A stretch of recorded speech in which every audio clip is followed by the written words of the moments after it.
Welcome back to the Mad Genius Thesis, where we explore this kind of fascinating, unsettling intersection of creativity and mental illness. And this time, we're going deep, a deep dive into the life and work of Edvard Munch, the guy behind you. That iconic image of existential angst, Yeah. right? The Scream. And yeah, The Scream, who hasn't seen it. And to help us with this deep dive, we're using Sue Prideaux's biography, Edvard Munch, Behind the Scream. Should be pretty interesting. Yeah, this book is really something. One of the things that kind of jumped out at me right away was this quote from Munch. He said, "The angels of fear, sorrow, and death stood by my side since the day I was born." He was like convinced he inherited, what do you call it, the seeds of madness from his father. Pretty haunting statement, right? Just gets you thinking right away, doesn't it? I mean, is there a connection between, that darkness, that feeling of unease, and his, well, artistic genius? Yeah, that's a good question. Like, what is that inherited madness? What about Munch's family? I mean, how did his family shape his worldview? Well, his father, Christian, was a very interesting guy, really complex. He was a military doctor, and really religious, like a devout pietist. Pietism, that's a pretty strict branch of Christianity, isn't it? It is. Imagine a world steeped in sin, damnation, a literal heaven and hell. Yeah, that was Christian Munch's reality. And he instilled these beliefs in his children. He was also prone to anxiety and, according to Edvard, a pretty harsh disciplinarian. Oh, wow. So we have this looming presence of death, the afterlife, and a severe father figure. It's pretty easy to see how all that could lead to anxiety and those, angels of fear Munch talked about. Absolutely. But then you add on top of that, the really awful losses Munch experienced as a kid. His mother died of tuberculosis when he was only 5. And then his sister Sophie, she died from the same disease when he was 14. Man, it's so hard to even imagine losing your mother so young. And then a sibling, too. Those are wounds that never really heal. Yeah, they don't. And these losses, they became themes in his art. The fragility of life, death always being there, these anxieties, they're like woven into everything he did. Wow. So it's like everything in his childhood just created the emotions that fueled his art. But I mean, it wasn't all doom and gloom, right? He had access to art growing up. Right. And there's this really cool story about a painting that impacted him.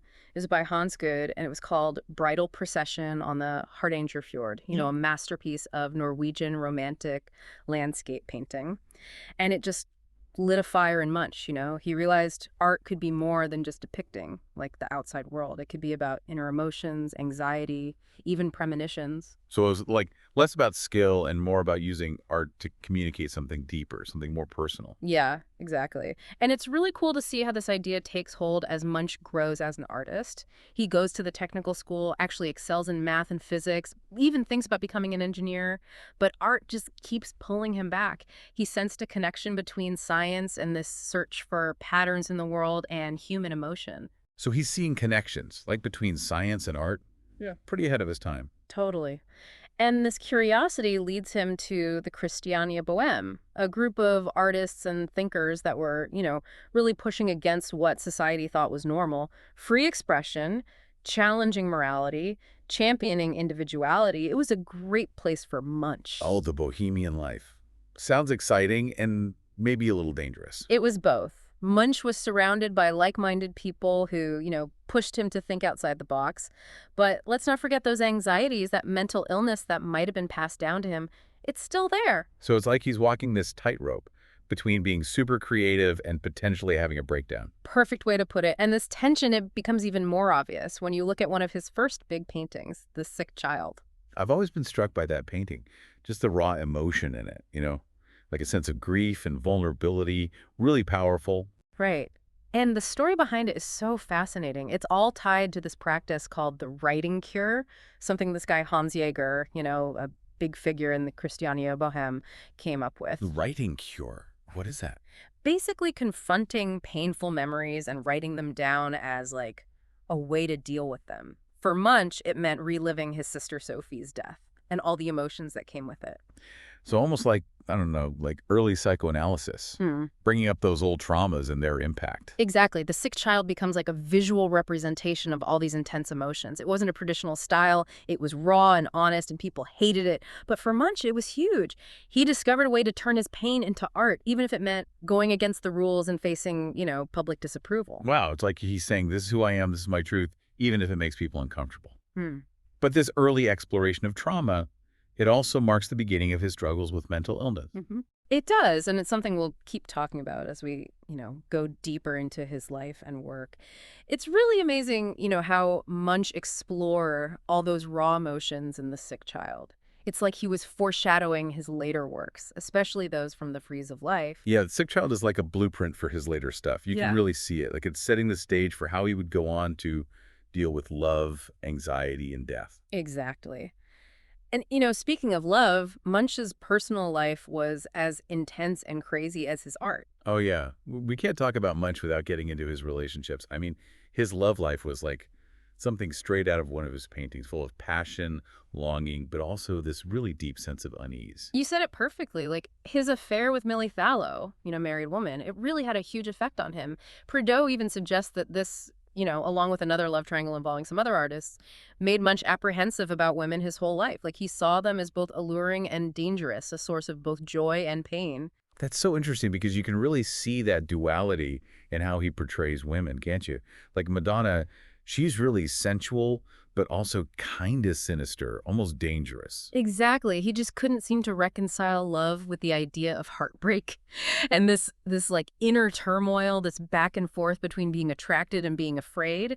Well, it fueled his artistic experimentation. It's like he was trying to invent a way to express these really complex, contradictory emotions, pushing the boundaries of traditional art to capture the essence of what it means to be human. And that's where the scream comes in. I mean, think about that image, how powerful it is. It's not just someone screaming. It's like, I don't know, it's like existential angst given form, a primal scream at the emptiness of it all. You're right. It's like he's giving us a way to see a feeling that we all have but can't really put into words. And he does it through these like swirling lines, that weird perspective, the bold, almost jarring colors. And don't forget about printmaking. I mean, he wasn't content with just, revolutionizing painting. He was also a pioneer in lithography and woodcuts.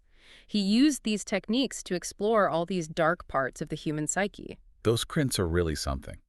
There's a rawness there, a real immediacy that's almost unsettling. It's like you're right there watching him put all his raw emotions onto the paper. Yeah, totally. And he was always trying new things with those techniques, different inks, textures, even the way he carved the wood blocks. Like, he wasn't afraid to push the limits of what the medium could do, just like with his paintings. Yeah, but this need to innovate, to just keep digging deeper and deeper into human experience, I mean, it took a toll on him, didn't it? It's like he was pushing himself to the edge, both artistically and emotionally. You're right, it did. And that led to his breakdown in 1908.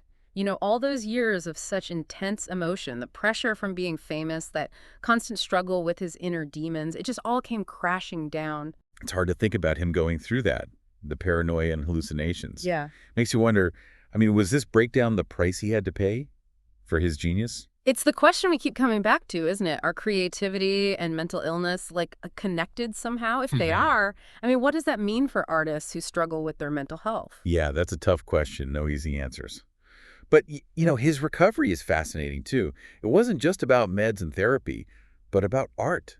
He had this thing he called a writing and painting cure, using creativity as a way to heal himself. That's so important, right? Like, even while he was breaking down, he saw how powerful art could be for healing. It wasn't just about expressing his anxieties, but about working through them, turning them into something real and beautiful. So his art becomes a reflection of his mental state, but also a way to navigate it. That's pretty cool. Yeah, exactly. And this period of his life, it really changed his work.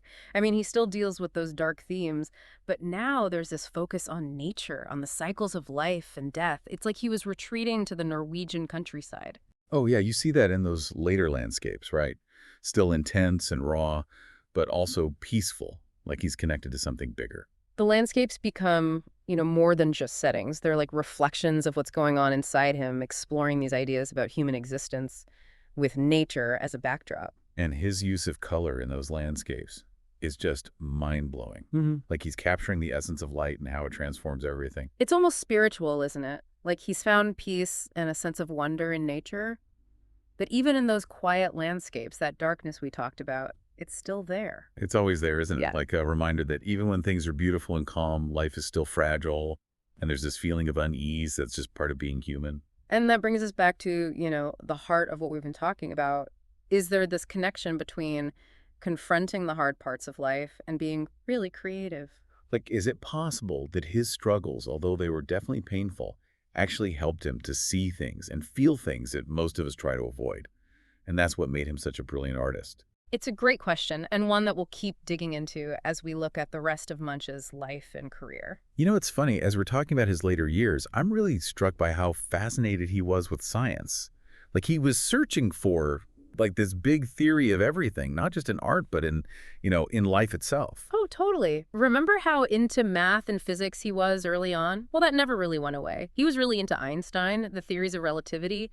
He saw connections between those ideas and his own work with time and space and reality.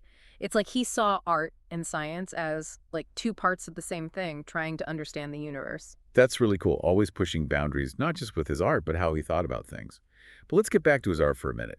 Even with all this science stuff, he never, like, abandoned Norway, did he? Nope, not at all. He had this, I don't know, this complicated relationship with Norway. He was famous all over the world, spent years in Paris and Berlin, but he always went back home, found peace in those landscapes on the coast. And those landscapes, they become almost, I don't know, spiritual in his later work. There's like this feeling of awe, like he really revered nature. And the colors get brighter, his brushstrokes more expressive. It's like he's trying to capture light and atmosphere themselves. You're right on the money with that. It's like he found some kind of like spiritual grounding in those landscapes, a connection to something way bigger than himself. But even in those paintings, those peaceful ones, there's still that tension, that darkness we talked about. Yeah, it's always there, under the surface, right? Mm-hmm. Like, even when things are beautiful, tranquil, there's still this fragility to life, this unease that's just part of being alive. Which brings us back to, what we've been talking about this whole time, the mad genius thing. Is there really a link between creativity and mental illness? It's easy to look at Munch's life and think that his suffering is what made his art so great, but that's dangerous. To think you have to be mentally ill to be creative. That's a really good point. Munch's story isn't about glorifying mental illness. It's about how complex we are as humans, how our struggles can change us, in both good and bad ways. Exactly. And it also shows how powerful art can be as therapy, a way to deal with trauma and find meaning in all the suffering. Munch, he got treatment, figured out how to cope. He didn't just give in to his illness. Right, he was fighting for himself even while he was using art to explore those dark parts of his mind. And that's what makes his work so powerful, so relatable. He's not hiding from the hard stuff. He's looking it right in the face. And that lets us do the same thing, He's telling us it's okay to not be okay. It's all right to feel everything, the joy and the sadness, the light and the darkness. It's all part of what makes us human. That's beautifully said. And that's really Munch's legacy. He wasn't afraid to show us who he was, all of it, and he created art that still moves us all these years later. And that's what great art does, right? It makes you think, starts conversations, makes you want to dig in and figure out what it means to be human. Well, thanks for going on this journey with us into Edvard Munch's world. We'll be back next time with another deep dive into the Mad Genius Thesis. Until then, keep exploring, keep asking questions, and keep creating.